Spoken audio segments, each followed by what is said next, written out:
దండ పెడతానన్నా. అనిత అనిత ఎందుకు భయపడతాడు? ఎందుకు భయం?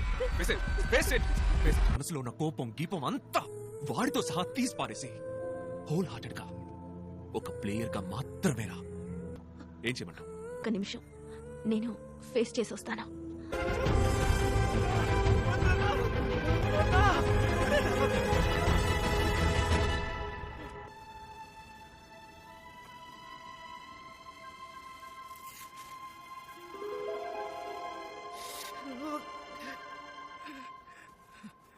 ఆడపిల్ల మొహం మీద యాసిడ్ పోసిన నువ్వే ధైర్యంగా మొహం చూపిస్తూ తిరుగుతున్నప్పుడు నేనెందుకు నా మొహాన్ని మూసుకోవాలి?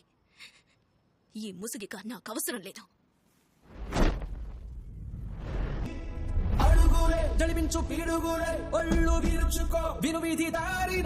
మనం సూపర్ గా సుఖంగా జీవించడమే మనం సుఖంగా జీవించకూడదు అనుకునే వాళ్ళకి మనం విధించే పెద్ద శిక్ష.